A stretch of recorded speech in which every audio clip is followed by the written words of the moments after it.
response from Mr. Pashinyan to those questions. I remind colleagues that the questions must be limited to 30 seconds and no more. And I would ask you to ask questions and not making speeches. So, on behalf of the Socialists, Greens and Democrats, Mrs. Petra Bayer. Petra, you have the floor. Thank you very much, Mr. Prime Minister. We very much welcome, of course, the peace treaty between Azerbaijan and Armenia that hopefully sets an end to 37 years of conflict. My first question is, how can we as Council of Europe, and in particular as Parliamentary Assembly, support the implementation of this peace treaty? And my second question is, you will probably need a referendum because it also has an impact on the constitution. How does the timetable for the implementation of the peace treaty look like? Prime Minister, would you like to respond? Thank you very much for that question. You mentioned the topic of the Constitution. But I would like to inform you that our position on the Constitution has been expressed. We are discussing the Constitution as part of our domestic agenda. We are not discussing the question of amending the Constitution. The peace agreement, the signing, in the context of the signing of the peace agreement, there is no need to amend the Constitution. Why not? For a number of reasons. You may know that Azerbaijan insists that Armenia's constitution contains territorial claims on Azerbaijan, whereas in September of 2024, when Armenia's constitutional court reviewed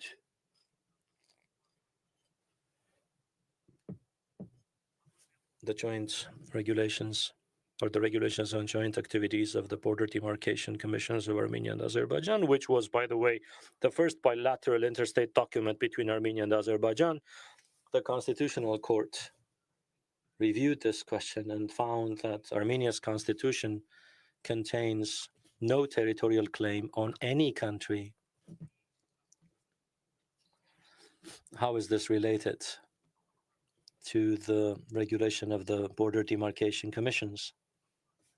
As I told you in my speech, the joint regulation specifies that the Alma-Ata Declaration is the basic principle for the demarcation and what the Alma-Ata Declaration provides, and it was adopted by 11 former Soviet republics. It really contains two key provisions for the context of this discussion. The first, that the Soviet Union ceases to exist under that declaration, and secondly, the Soviet republics, including Armenia and Azerbaijan,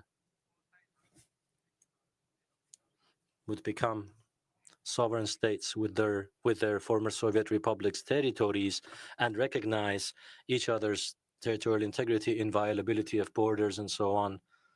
On October 6, 2022, we agreed with the president of Azerbaijan in Prague to build our relationship on the basis of the Alma-Ata Declaration by recognizing each other's territorial integrity, sovereignty, and inviolability of the borders.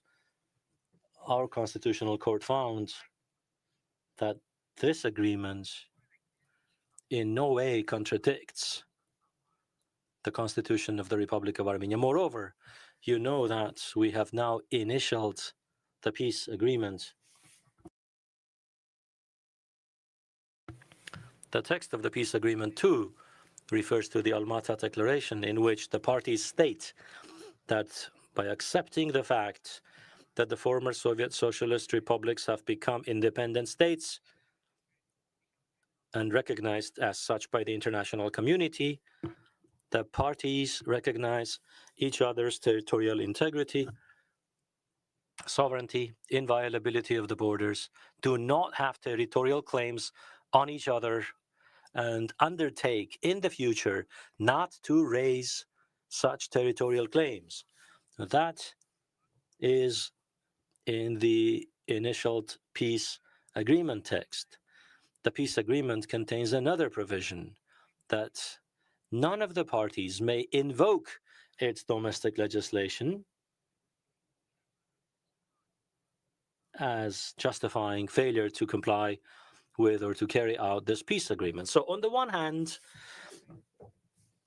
the recognition of each other's territorial integrity. On the other, stating that the domestic legislation cannot be cited as an excuse for departing from these agreements. Moreover,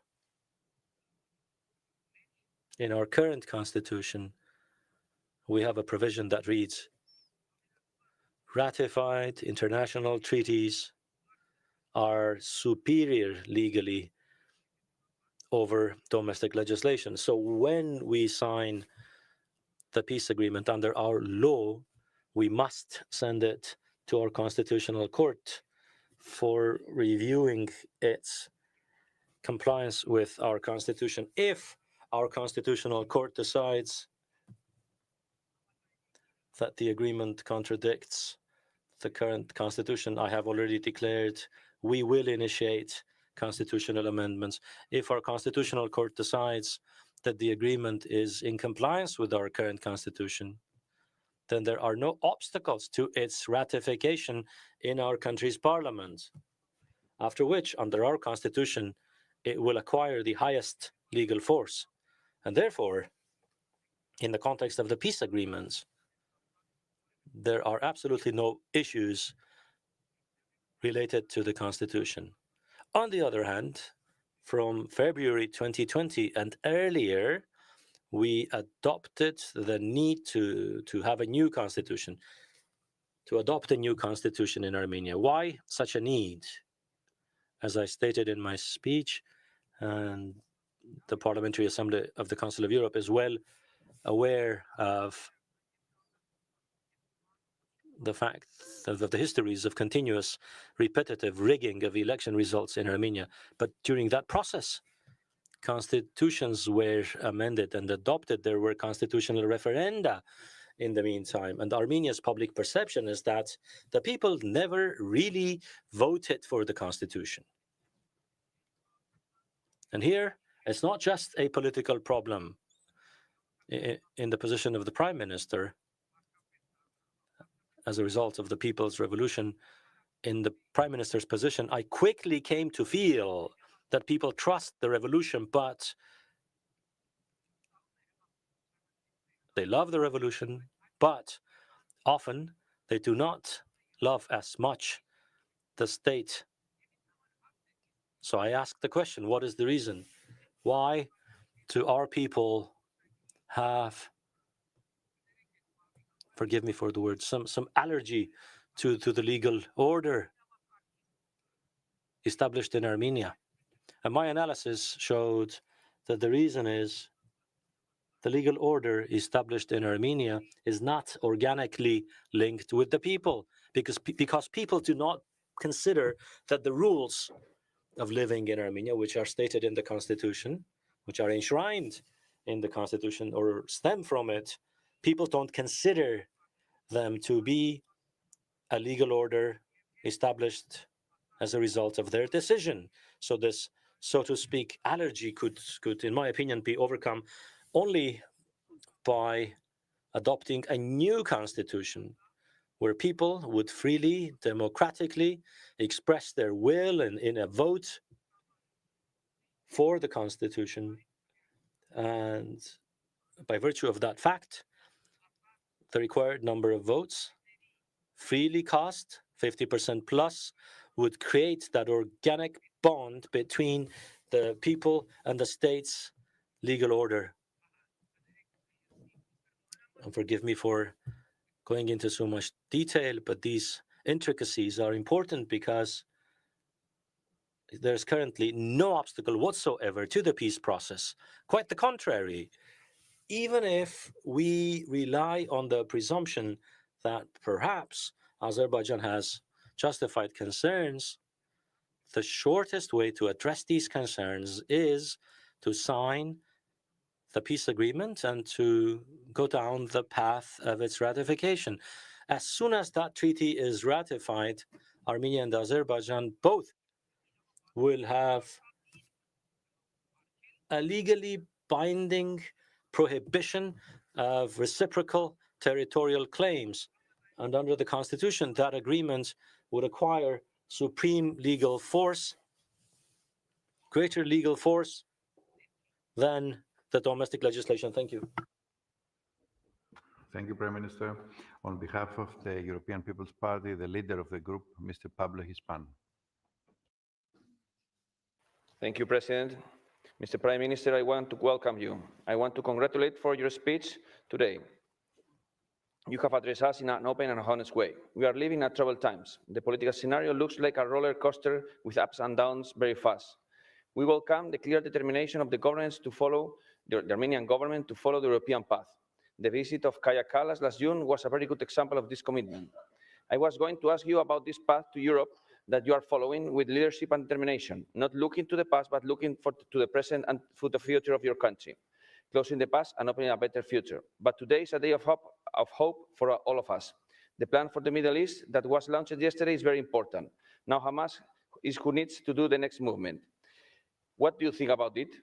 Do we have the right to be optimistic about it? Thank you again. Congratulations from the EPP for the path of Armenia and for the work of the Armenian delegation here in the Council of Europe. Thank you, Pablo. Your Prime Minister, would you like to respond? Thank you very much for the question.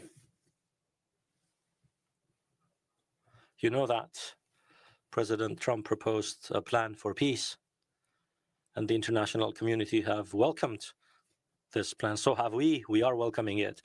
And we hope that as a result of that peace plan, eventually peace can be achieved for the Gaza Strip. Last year, we, the Republic of Armenia, recognized the state of Palestine, and we're attentively watching the process, and we're hopeful that eventually peace will be established in Gaza as a result of the efforts of President Trump and with the support of the international community.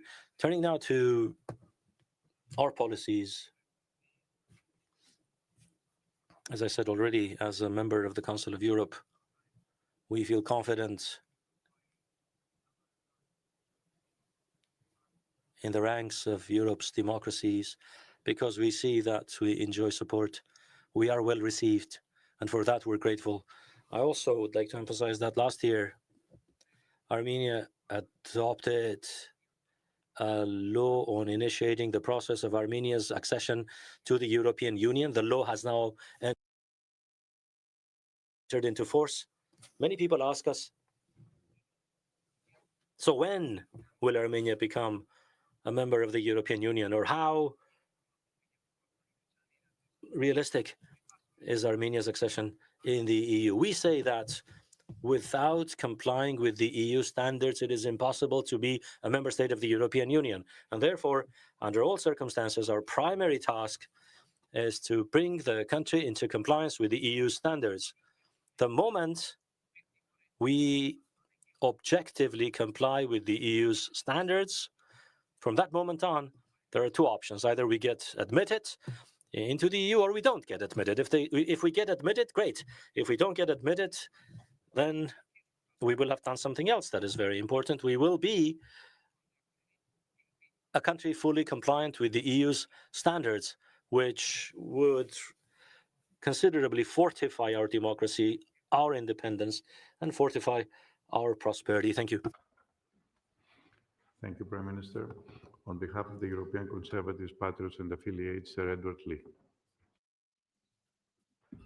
Prime Minister, a major part of the peace treaty successfully negotiated between your two countries and President Trump was the creation of the Zangezur Corridor.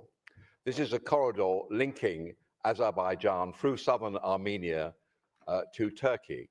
And whilst there are obviously implications, good implications for increasing trade, there is some doubt whether the creation of this corridor is as much in the interests of Armenia as Azerbaijan. So could you tell us the main differences in your understanding of the Zangezur Corridor between Armenia and Azerbaijan? Thank you. Prime Minister, would you like to respond?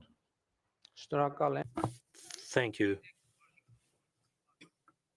You know, the documents adopted in Washington, D.C.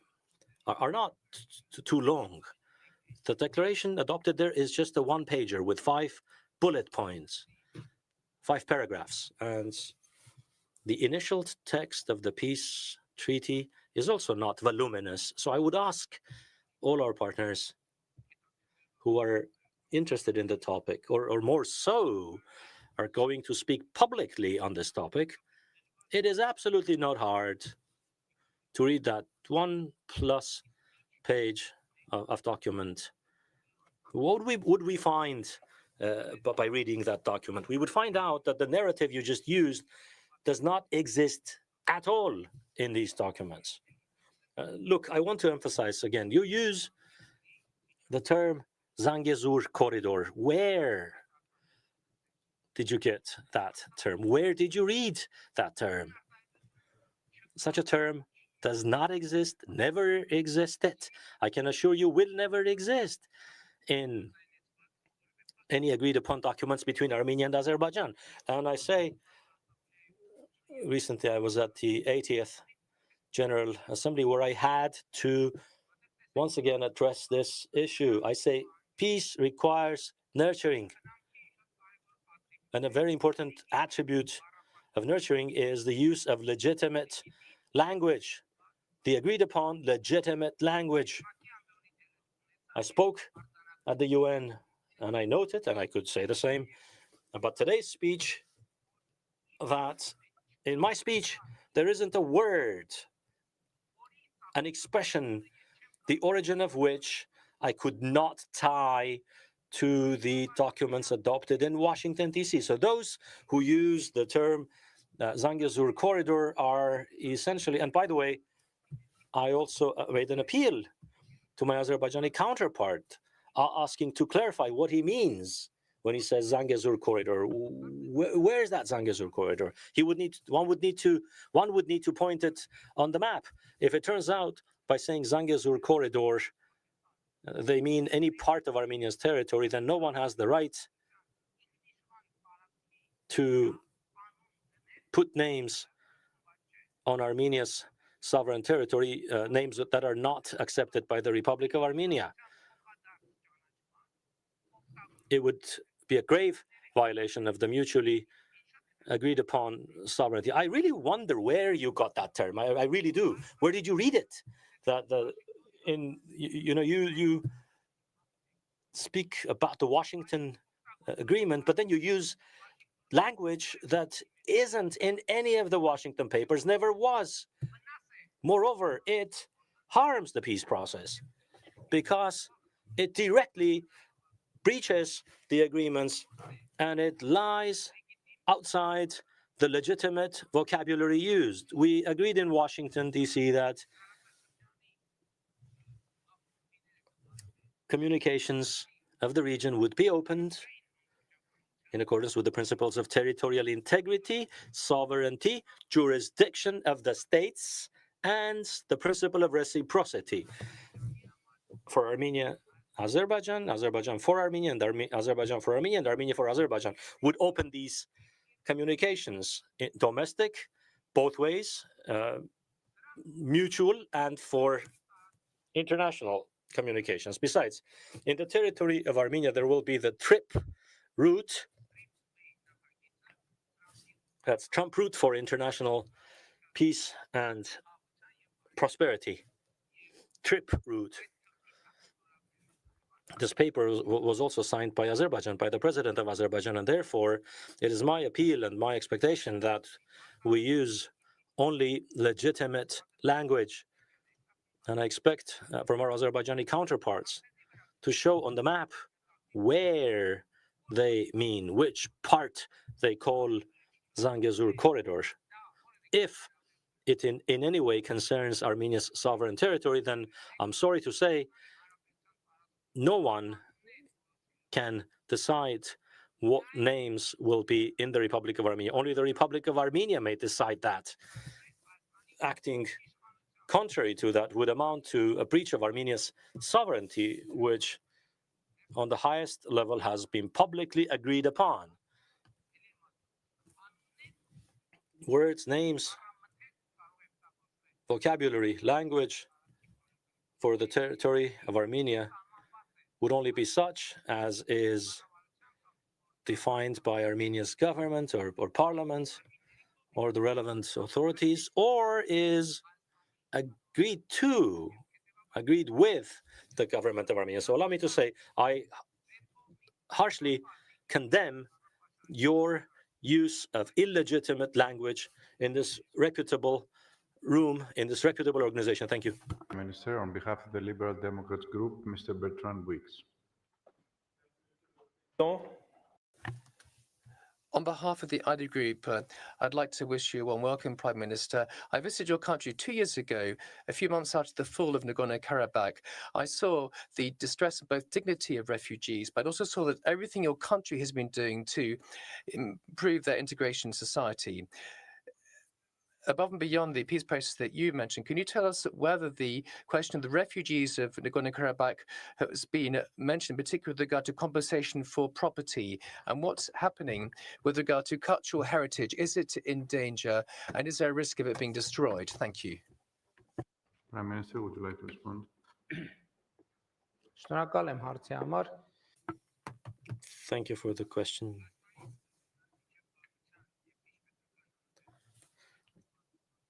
The agreement on establishing peace and interstate relations between Armenia and Azerbaijan, the one that has been initialed, already contains some agreements on certain matters, but it also provides, by the way, like any agreement or peace treaty, it is not all-encompassing, and it is provided that appropriate mechanisms, platforms may be created to discuss other issues between Armenia and Azerbaijan. As to our fellow Armenians, refugee from Karabakh, I publicized our strategy on this matter, and our understanding is that with our support and the support of the international community, our fellow Armenians, refugee from Karabakh, should be homed in the Republic of Armenia. We have started a program of providing homes to them. With some difficulty, the program is starting to work, but I'm sure it will become more effective. And we envision the future of our fellow Armenians from Karabakh in Armenia, in the Republic of Armenia, as citizens of the Republic of Armenia. Why? And I raised this topic on August 18 in my message to the public, in my address to the public. And the meaning of that address was, well, people ask, how realistic is it for the refugees to go back to Nagorno-Karabakh? I say directly, I do not consider it realistic. Moreover, I consider it honest to tell people about it honestly, because people should build their plan, their future. And really, the topic of the return of refugees in this context, of all refugees, the topic of return is dangerous, in my opinion, for the peace process.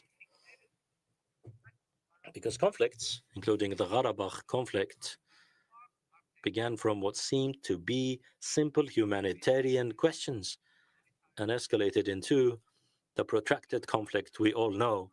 My understanding is that Armenia and Azerbaijan recognized each other's territorial integrity, sovereignty, inviolability of the borders on the basis of the Alma-Ata Declaration, and we need to concentrate on this formula and on implementing this formula. And in the coming decades, if I say very directly and not so much in diplomatic language, Armenia and Azerbaijan should simply leave each other in peace and focus on economic cooperation and building dialogue piece by piece. And our fellow Armenians from Karabakh should be homed in the Republic of Armenia and live as citizens of the Republic of Armenia and create and build their prosperity in the Republic of Armenia. That is our strategy. Thank you. Thank you, Prime Minister. On behalf of the United European Left, the co-chair of the party, Mr. George Lukaidis. Thank you, Mr. Chair. Dear Mr. Prime Minister, my question was almost similar, exactly the same with my colleague from Malta. We haven't coordinated ourselves. So if I may continue that question, please tell us what concrete ways could the international community and especially the Council of Europe best support Armenia in this crucial endeavor in relation to refugees from Nagorno-Karabakh? And furthermore, as you mentioned in your speech, as I have the time, please elaborate more in relation to steps that you could take in order to have more progress in very important issues like judicial independence, like fighting corruption, protecting and reinforcing rule of law. Thank you, George. Dear Prime Minister, would you like to respond? And this will be the last answer because unfortunately we have to finish our morning works in 3 minutes. Thank you, Prime Minister. Thank you very much. You know, in the field of democratic reforms, what has so far been done, we should simply continue with the Council of Europe and deepen our cooperation. And it is a success story. And new challenges are emerging, and we need to confront these challenges and deal with them to make democracy in Armenia more institutional. By the way, in the questions, one of the questions was, what can the Parliamentary Assembly and the Council of Europe do to facilitate the peace process? Well, for instance, using legitimate language would be an integral part of that, because the language that has been used and the use of which I condemned is widely perceived in Armenia as a territorial claim on the sovereign territory of the Republic of Armenia. I reiterate, I ask you all, the Washington Declaration is a simple one-page document. 1 page, 5 paragraphs. The peace agreement was published, not very long, and it is the legitimate and agreed upon vocabulary that we should rely upon, and the use of which is the only thing that would enable us to nurture this newborn peace and to mature it. As to our fellow Armenians refugee from Karabakh, as I said already, we hope that the international community will provide financial support, greater financial support to address their housing questions. But the Council of Europe can also help with different programs for our fellow Armenians from Karabakh, including reskilling, training and education support.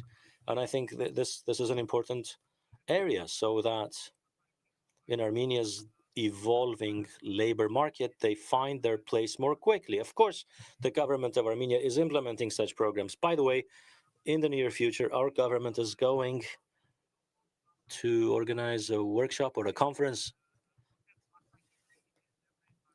with the participation of our fellow Armenians who became refugees from Nagorno-Karabakh.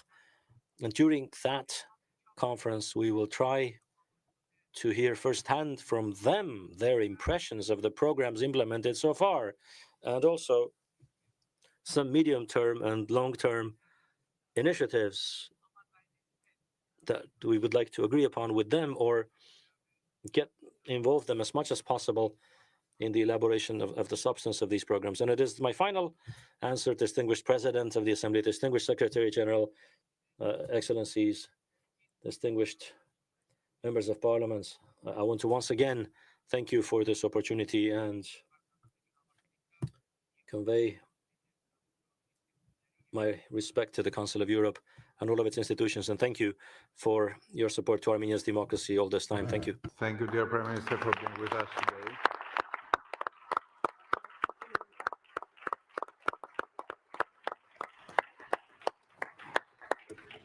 There were so many questions in the list, Prime Minister, a lot of interest, but unfortunately we don't have time. Maybe next time that you will be with us. Dear colleagues,